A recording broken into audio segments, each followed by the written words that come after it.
Welcome to The Daily Grind, a Bluff City Media daily podcast. Stepping up to the microphone is your host, Luke Hatmaker.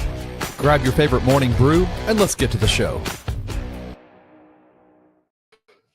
And now the end is near, and so we face the final curtain. Welcome to the Daily Grind. The NBA season is officially over, and we have an NBA champion, for better or for worse. Yeah, I saw that Twitch. It's Monday. Uncle Buck is got a whole what's the word? A quorum.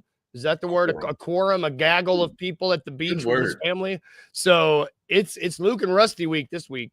As long as I can get him. How are you, brother? Are you good? It's not Tuesday. Good. It's Monday. It is Monday. I'm happy to be here on Monday, Luke. You know, coming off a weekend where I had to check myself in for treatment. I was addicted to the hokey pokey, but I turned myself around. And only but goody, welcome to the Daily Grind. I was like, the hokey pokey. I love the hokey pokey. I do, but a little too much. I had to turn myself around. In moderation. Everything in moderation. Shout out everybody in the comments too. I see King Meeks, I see Wayno, I see Art, everybody saying thank you guys. I just figured out I could put you guys on the screen now, and it's really helpful for my eyes. And the first thing is up there is Wayno's calling me out for my Brazilian waxing. I told him I did that in confidence. I didn't know it was going to appear today. I can't believe I don't know why he would do this. It's like we're live right now. We do have we got a game we got to talk about. We have a new NBA champion. The Oklahoma City Thunder beat the Indiana Pacers last night, 103-291. I picked Pacers in the pregame show yesterday. I did it to be cried. Same. I wanted them to win. I think that I think this was expected. What was not expected was the Tyrese Haliburton injury, which we will talk about that in a minute. I don't want to lead with that because as much as I'm about to take away from the Thunder winning their first NBA title, I don't want to do that because their defense. I want to start with their defense. Their defense stifled the Pacers last night. They had after the Pacers surviving this series, not giving up very many points off turnovers. They've been giving up the turnovers, but not surrendering points. They gave up 23 turnovers and surrendered 32 points yesterday. I just think when you lose your superstar and that's what happens, it's going to be tough. Yeah, listen, two things can be true. That was an elite Oklahoma City Thunder team that played a very unwatchable style of basketball. Their defense was elite. I mean, Caruso and Lou Dort, were in every passing lane. Yes, they get away with a lot. I mean, I think it was Kason Wallace was holding TJ McConnell's wrist in front of the ref last night. I, from the comfort of my home, called a holding penalty on the defense, 10-yard penalty. Should have been an automatic first down, but it wasn't. I mean, again, like watching Dort flop on that screen, getting that cheap call on Mathurin. In the third quarter, Alex Caruso went up for a layup, turned his body horizontal, and dropped like a sack of taters on the ground. And it's just an unwatchable, uncheerable style of basketball. Now, they are elite defensively. Yes, they get away with a lot of hand checks and physical contact, but they know the refs aren't going to call everything, so they play into that. So kudos to them for figuring that out. It's an elite basketball team that is a corny basketball team, and it's just not a fun product to watch. I mean, SGA was doing SGA things. Like multiple times he shot threes and kicked his legs out or awkward angles, and they were ugly threes, clearly trying to draw a foul. I mean, congrats to them, I guess. I hate that it went down the way it did. Again, with Hali getting hurt, and the Pacers truly had to play 5-on-8 last night. Yep. Which we can come back and talk a little bit. We'll talk more about the game. I mean, we're going to devote a lot of the time. We need to talk about Tyrese Haliburton going down with his Achilles. I mean, this was 9 minutes in the game. It was, and it was really hard to watch because anybody that he knew it, we knew it.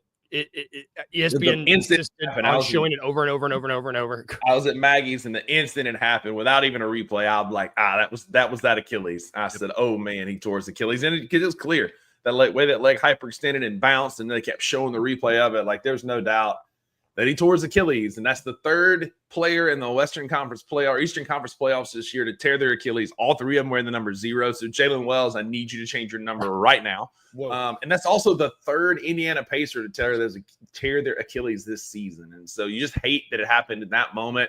It was the Hali revenge game. His shot was working. Like, I'm convinced he was fixing to go for 35 plus just because his shot looked good. He was getting what he wanted, those long threes. And it just makes you sick for a guy who has been just a warrior, playing through a sore calf, going out there, risking it all for his team, because game 7s in the NBA finals don't come around often for you and your team. And for him to go out and put it on the line, I absolutely hated to see that. And to go 3 or 4 from beyond the arc before he went down, it's so tough because him going down it changed everything for the Pacers, because it could go one of two ways. You could either inspire and rally the troops, or like Obi Toppin said last night, you think about it the rest of the game and it throws you off. And it looked like they were rallying. I mean, in the second quarter, they were up going into half.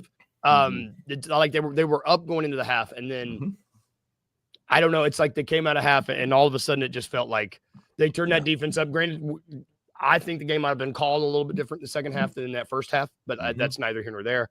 It just looked like when that defense got ratcheted up, the calls weren't coming. Yeah, the guys that are used to not, and we talked about this on the pregame. Me and Brevin brought this up. They got a lot of guys that can handle the ball, but not a lot of guys that can handle it as well as Hali. So you got TJ McConnell, which we need to talk about. TJ McConnell having 10 straight points in the third. He was the reason that 12. Jesus. 12 straight points. With third quarter, TJ McConnell needs to be studied, because that is an elite NBA player. And he just willed that team through the end of that third and early fourth, where nothing else is falling. So little 5'5", shout out to the short kings out there. Just took over and dominated for that Pacers offense and kept them in that game a lot longer than they could have been. But ultimately, again, like you said, the defensive pressure from Oklahoma City, all guys who aren't used to being the primary ball handler, having Hali there that can be a relief for them was just too much. And Oklahoma City's onslaught of defense in the second half is what won it. Again, kudos to them. The whistle is a bit different on both ends. I'm not going to sit here and just, belabor that. Although anybody with 2 eyeballs watching the game unbiasedly could tell there was a different whistle on either end. I mean, like the Thunder just beat the hell out of you for 4 quarters. Again, knowing that the refs aren't going to call everything and they can get away with it. And I would love to see more teams kind of lean into that next year. Yeah, same. We're talking about the Thunder tightening that defense, whether that was – I'm sure it was probably like 60-40, 70-30 them actually tightening, and the refs not blowing the same, not calling the same game. Yep. But Chet, I have been very quick to pile on Chet just because I think he looks funny. But he makes me mad. I don't know why he makes me mad. I just felt like I felt like the league was very, very quick to anoint him something without much with a lot of fanfare, without him showing much to deserve that yet. He's all had no cattle, as they say in the 100%. Business, right? He's so much hype. Yeah. Yep. And I was impressed with him last night. His defense, I thought that his defense more so than maybe the other guys who were just like, his defense around the rim in particular, I was like, that's elite. He's not fouling you. He's just playing really good defense. That's what's impressive is his defense was actually defense. Lou Dort just throws his whole body into you, or again, Caruso will grab and hold. And I mean, again, Keyshawn Wallace holding TJ McConnell's wrist, who looks at the referee is like, what is this? You see this? And he didn't call anything. It's just, it is tomfoolery in the highest order.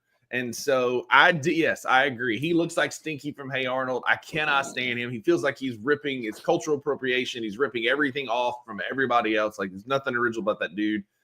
I don't care for him at all, but his rim protection last night was elite, and especially in the second half when they needed it, man. He just there were so many shots that he blocked that you felt like it was just the shot was getting away, no problem. And he would tip it and block it and deflect it a little bit. And it was just, it was a great game for Chet, unfortunately. So we can talk about Tyrese. I mean, obviously, I think the outcome of this game is probably different. I don't know if the Pacers win. I'm not going to sit here and say the Pacers win if Hali plays. I do think it's different because I think Siakam probably gets going more in that second half, just because he looked like he was he looked like he was like, crap, I can't just cut from these. I can't just cut to the basket anymore. I've got to actually they could dial in more on him. Bingo. Right. Without Hali there, they could crash on Siakam more, and they had to rely on their role players a bit more. And it wasn't a great game from Nesmith or Nembhard or some of those guys that have stepped up in other moments. Again, a lot of that is credit to the Thunder. Art brings up a great point. Like, I don't know how they're going to pay Miles Turner what he's wanting after, like, yes, he had a lot of blocks and rebounds and a few, as the playoffs went on. But as the playoffs went on, he got worse and worse and worse. Couldn't buy a shot.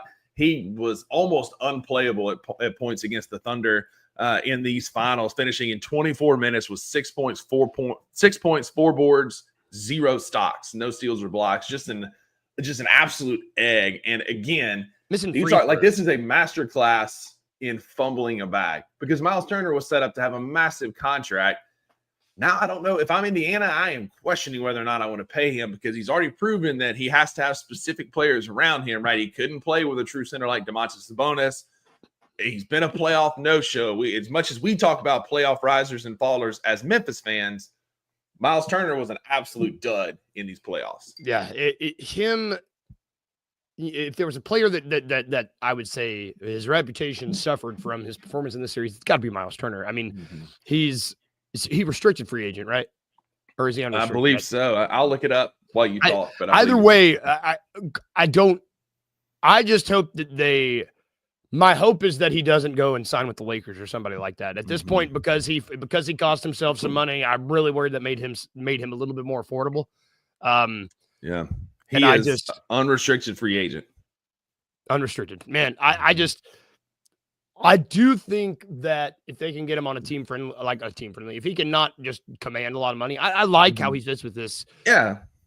With this Pacers team, I do think that he's not needed for scoring, but when you can, and it's not that he wasn't scoring, it's that he was just missing wide open shots that he normally shots.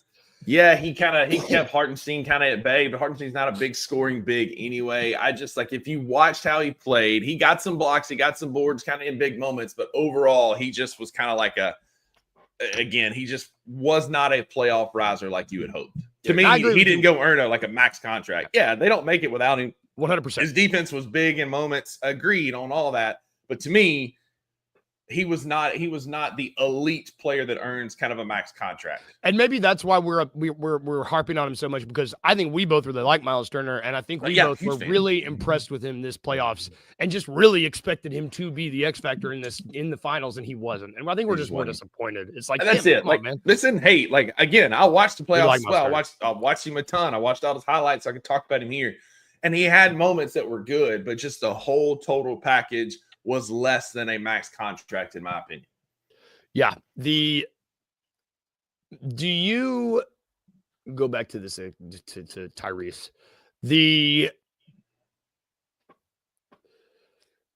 So I don't want to do a full reboot and retool and segment on them, but does this injury done for the next calendar year? So this is an interesting. I'm glad we're waiting until tomorrow to kind of let it fully digest so that we can talk about it. But like, it's going to be interesting what the Pacers do. We're not going to see Tyrese. If anything, it'll be on the back half playoffs next year that he would be able to come back for, because this is a true 10 to 12 month recovery process, sometimes longer, right? You can come back from it, but it is a catastrophic sports injury. Go ahead. Go ahead. What were you going to say? No. I was just going to ask, do you think does the league look at these Achilles? Do they look at Tatum, Tyrese, Dame? Do they look at these and they're like, maybe they're playing too? I mean, they're not going to shorten the season after that. I mean, there's too much money tied up for the league in advertisement revenue and ticket sales. There's too much money tied up for the players in game checks and endorsements. Like, there's too much money to be made. Like, would you be willing to give up like 17% of your salary or whatever, 20% of your salary to work a bit less? Most of us would say no, right? Like, no, I'd rather have the money. I'd rather do that. I think it's for all of our advancements in, sports nutrition and taking care of your body and that sort of stuff. Like at the end of the day, it's human tissue, right? And it's going to tear, it's going to break. I don't love the shoe game. King Means, we were talking about this in a group chat last night. He brings this up. Like, I don't like for ankle sprains, that's easier to say because it's a lateral movement and a shoe will kind of hold and support some of that lateral movement. This is a true like up and down, like jump and catch. It's hard to stabilize that with a shoe or taping or a brace. It's just no real way to do that. And so I think we need to keep going down the path of like sports nutrition and training and exercise and strengthening your body. I do think there needs to be, similar to like a concussion almost, if they can have like an Achilles tendon protocol that you have to be able to check so many boxes and have you don't go back in pain and like this until you go back in. I think something like that is coming. I think that's more doable than trying to create a shoe or a brace. But trust me, while I'm unemployed, I'm going to be thinking about how I can come up with my $1 million idea. But I truly think it just comes down to like, it's a long season.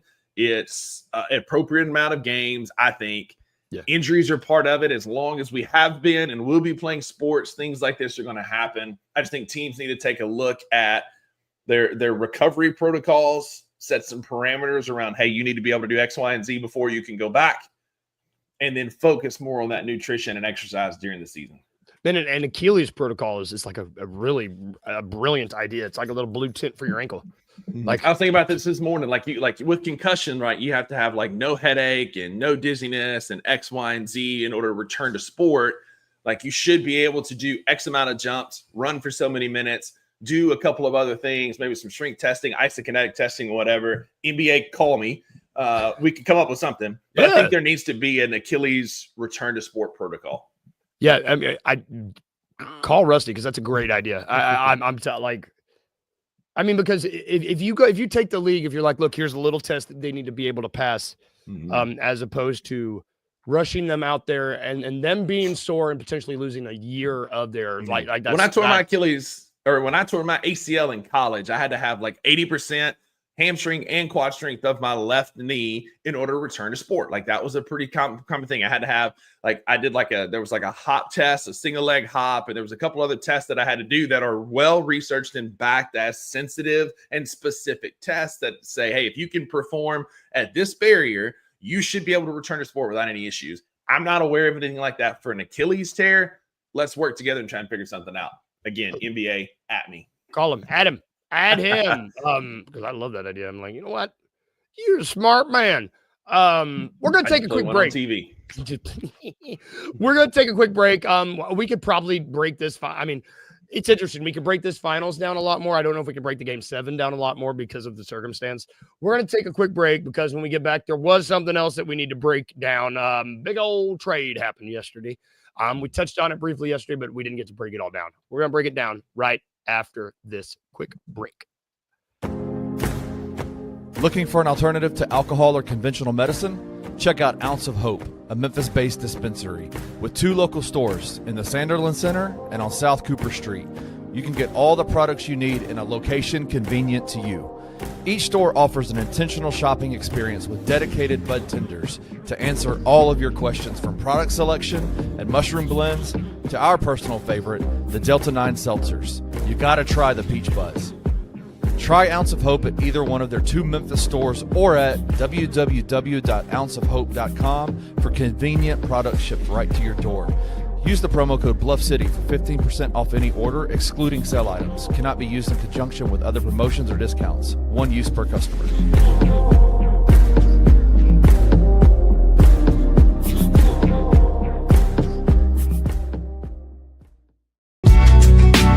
In the heart of the Highland Strip for 27 years, Trilogy Tattoo has helped tell stories for Memphians for generations. Located at 530 South Highland, Richie and his team are waiting to help you tell yours. From tattoos to piercings, your body art should be as unique as you are. Voted a Memphis Flyer top 3 tattoo shop in the city of Memphis since day one. Your story will be safe here at Trilogy Tattoo. Open 7 days a week, Monday through Saturday, 11 to 11, and 3 to 11 on Sundays. They have convenient times waiting on you. Let Trilogy Tattoo help you tell your story.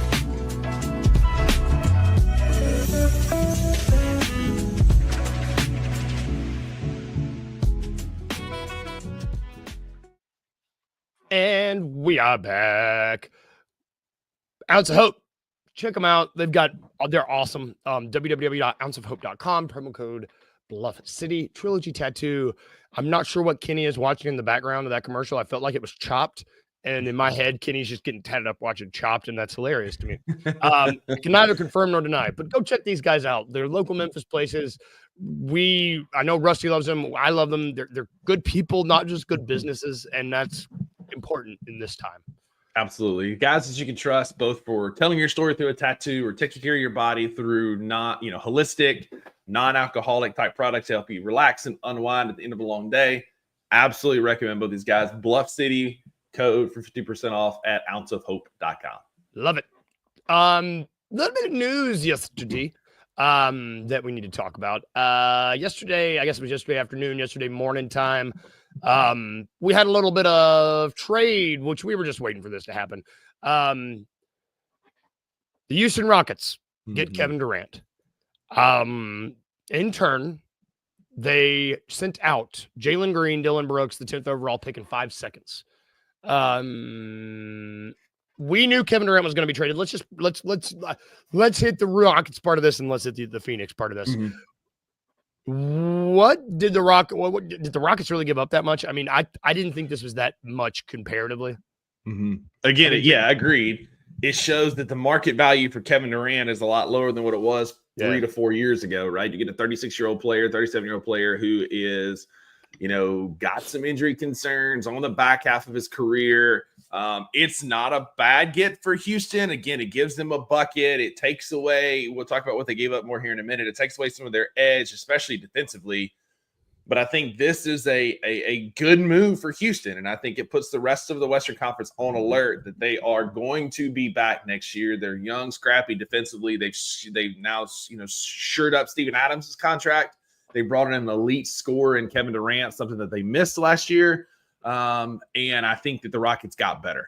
Yep. I think you're absolutely right. I think if you look at this, the two teams, the Rockets were clearly the winner. I mean, you look at their top five now. They got Fred VanVleet. They got Amen Thompson, KD, Amen Thompson, Jabari, and Jabari. Is that the five? Pretty solid. And that's with Tari Eason, Reed Shepard, Steven Adams. That's your bench. Not bad. No, and they can rely on a lot of other ways to beat you. Amen Thompson got a lot better offensively down the stretch, and so there are going to be ways that they can kind of guard and protect KD, keep him fresh for longer. I think that this is a good move for Houston and makes them much better offensively. I will say it is a lot of reliance. They are relying on, they're really hoping some of these young guys are going to continue growing. Sending out Dylan Brooks is a big vote of confidence for Amen. I mean, which I think we all know Amen's he's the real deal, but like they are really expecting him to continue growing as a player offensively. And, because you don't say, we talked about Dylan Brooks as a top 15 Grizzly of all time last week. Yeah. The dude brings a certain level of oomph to a team, whether you want that oomph or you don't want that oomph, he's going to bring it. And they're losing that now. And so they're losing some of that attitude. He embodied Ime Udoka very well, just with that edge and tenacity that he played with. A lot of fans like myself will probably be glad that he's out of Houston because it's the Dylan Brooks experience, right? Like you ride the wave. Oh, this guy can actually score. He's a pretty good shooter. He's a great defender. He brings an attitude edge. Stop. Wait, he's shooting too much. Stop shooting. He's shooting us out of ball. And that's what happens. That's the Dylan Brooks experience. On Wednesday on the $2 Sports Show, I've got a Suns reporter, Benjamin Garcia, joining me live at 11 a.m. on Wednesday. And we're going to talk about this.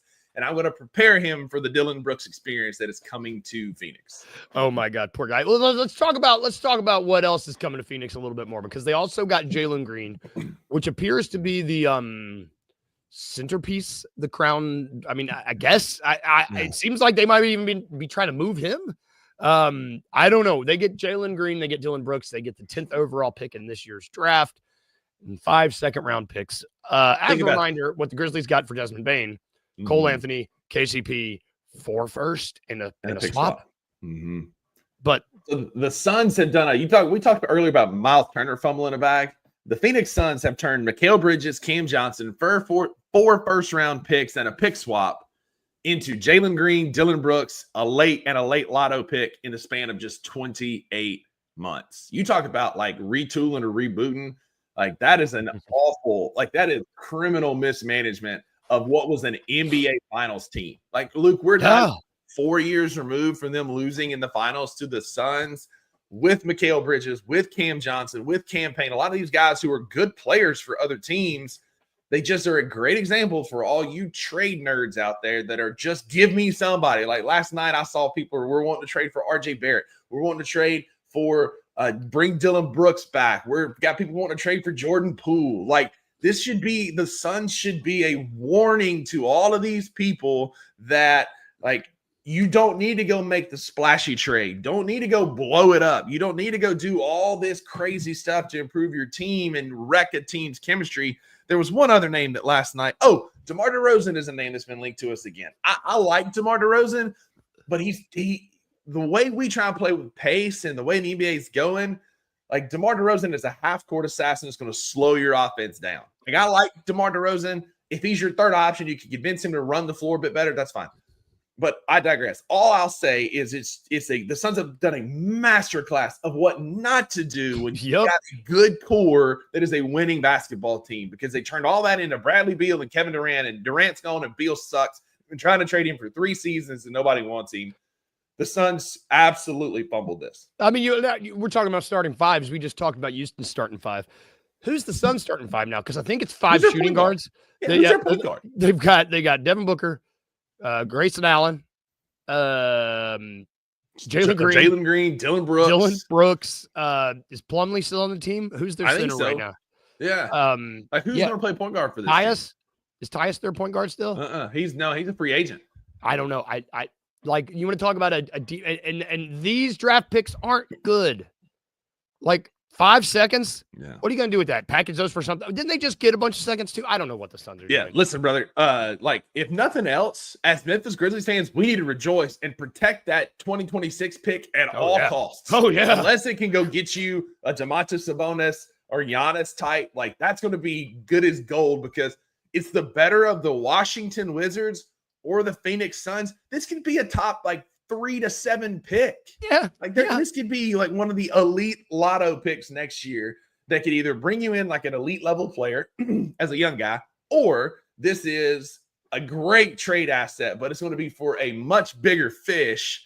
Like, no offense, Art, I like Denny Avdia, but this kind of pick you can move for somebody even higher up the food chain than that. Yeah, this pick is going to be quite desirable. Mm-hmm.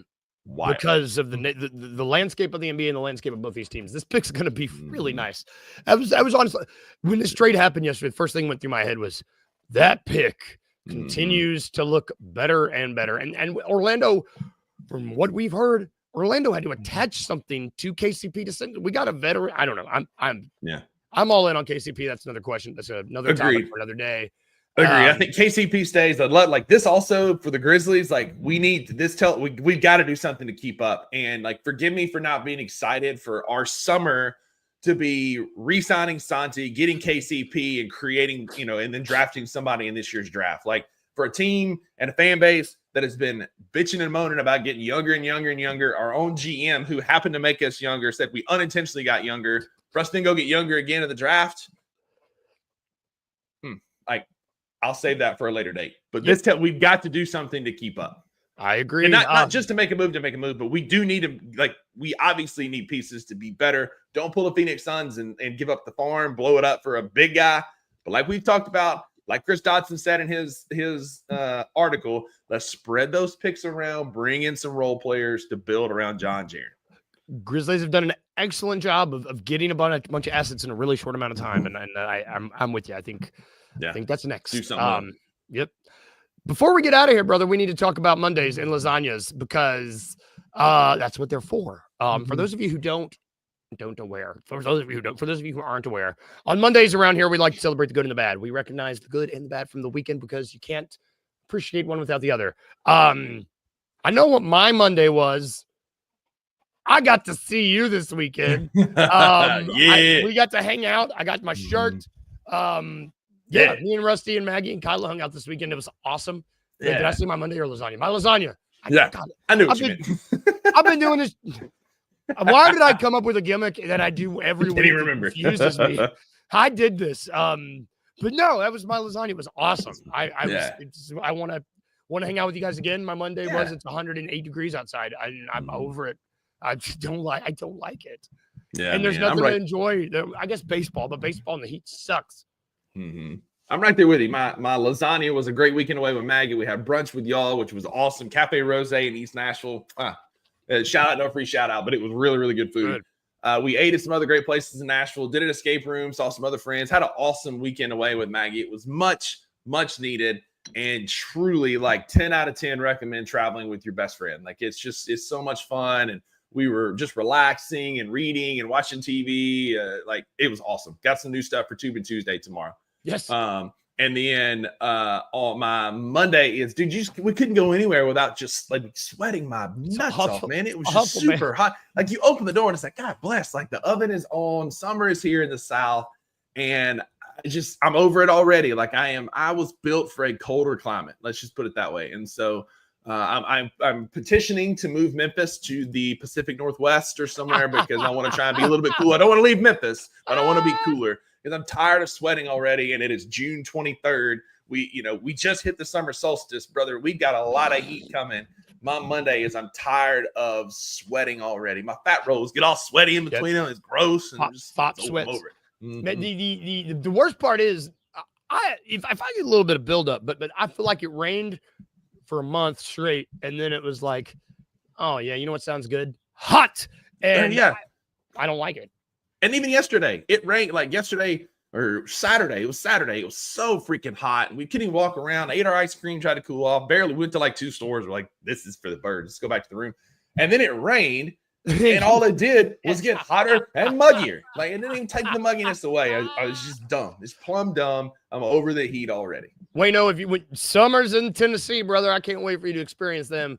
101, and not a good one of one. I don't know what. My friends in South Carolina used to complain about heat and humidity, and I'm like, y'all don't even know. There's an ocean right there. There's an ocean. You can eat outside comfortably in the evenings in South Carolina. If you think about doing that right now in Memphis, like you would melt like a freaking popsicle, man. Get out of here. It's you open your door and there's just the sheet of water on the screen door, and I hate it. You have to cut your air with a knife before you can breathe it. It's awful. That's going to do it for our show today, y'all. Thank you for hanging out with us this morning. Thank you for trying to stay cool. Yeah, Wayno, you just melt. You have no idea. You have no idea. No idea. It's going to be great. Thank you for tuning in today, y'all. Thank you guys for watching an awesome NBA season. We're gonna keep talking hoops, but I guess technically the NBA season's over. Feels weird. Draft is Wednesday, so it's about to start back up. Draft day, not the movie. Draft day, not the movie, but the day. Draft day, the day. I don't know. We're gonna be hitting the draft hard this week, tomorrow and Wednesday. Probably gonna have some more hot girl summer tomorrow, but either way, I hope you have a good day today. And if we can leave you with anything, $2 Sports Show today. Yeah, 11 o'clock. Drew is out all week. I got Kenny with me today. We're going to be talking finals. We're going to talk about KD trade some more. We're going to talk about scenarios for the Memphis Grizzlies this week. And then again, definitely be here Wednesday. Benjamin Garcia, Phoenix Suns, talking Suns trade. It's going to be awesome. Oh, that's going to be great. I'm going to tune in. Make sure you guys tune in. And if we can leave you with anything today, y'all, remember these 2 little things. Remember to be a little bit weird, just a little bit. And remember to smile. Bye, guys. Have a great day. We'll see you tomorrow morning. Looking for an alternative?